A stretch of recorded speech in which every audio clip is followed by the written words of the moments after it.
بسم الله الرحمن الرحیم۔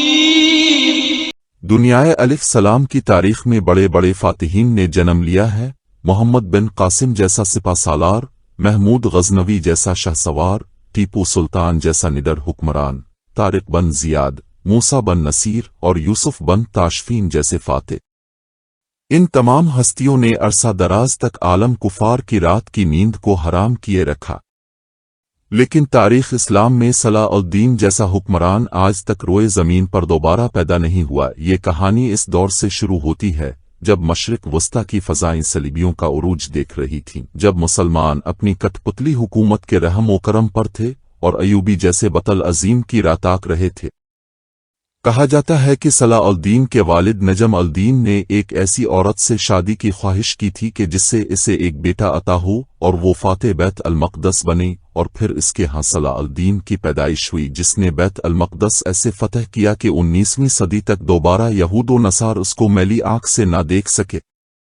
صلاح الدین ایوبی بیک وقت حکمران بھی تھا اور سپہ سالار بھی۔ انہوں نے ایک ایسے دور میں ہوش سنبھالا جب مسلمان ہر طرف سے کفر کے عتاب میں گھرے ہوئے تھے، جب مشرق وسطی کے حکمران صلیبیوں کو اپنی اغوش میں جگہ دے چکے تھے اور جب غداری کا بازار گرم تھا۔ ایسے میں وہ لوگ جن کے دلوں میں شمع ایمان کی لو ابھی جگمگا رہی تھی، کسی ایسے ہی معجزہ کے رونما ہونے کا انتظار کر رہے تھے جو انہیں اوران کے ایمان کو جائے پناہ دے۔ یہ وہ وقت تھا جب قبلہ اول ایک بار پھر نصار کی توجہ کا محور بن چکا تھا اور مسلمان پھر اس کی آزادی کے لیے جد و جہد کر رہے تھے، اور مالک کائنات کو یہ کام صلاح الدین سے لینا ہی منظور تھا۔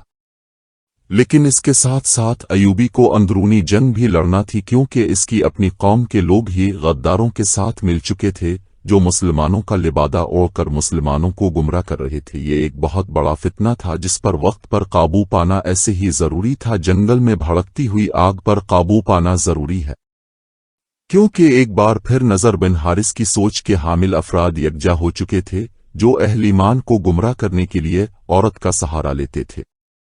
مسلمان نوجوانوں کو راہ راست سے ہٹانے کی تمام تر کوششیں زور و شور سے جاری تھیں۔ کمزور ایمان والے تیزی سے اس فتنے کا شکار ہو رہے تھے۔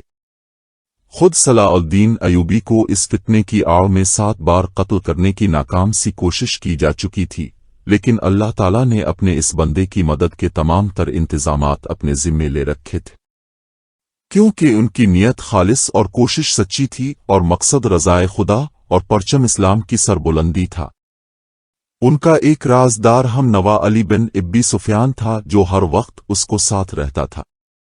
علی بن ابی سفیان کو خدا نے یہ صلاحیت دے رکھی تھی کہ وہ خبر رسانی و خبر گیری بہت اچھی کرتا تھا۔ آج کل کی زبان میں اسے انٹیلیجنس کہا جاتا ہے۔ اندر کی جنگ لڑنے میں ایوبی کے ساتھ اس کا بہت بڑا ہاتھ تھا، بلکہ اگر یوں کہا جائے کہ اندر کی جنگ اور باقی تمام امور علی بن ابی سفیان نے سنبھالے تھے تو بے جانا ہوگا، کیونکہ صلاح الدین باہر کی جنگ لڑنے میں مصروف تھے۔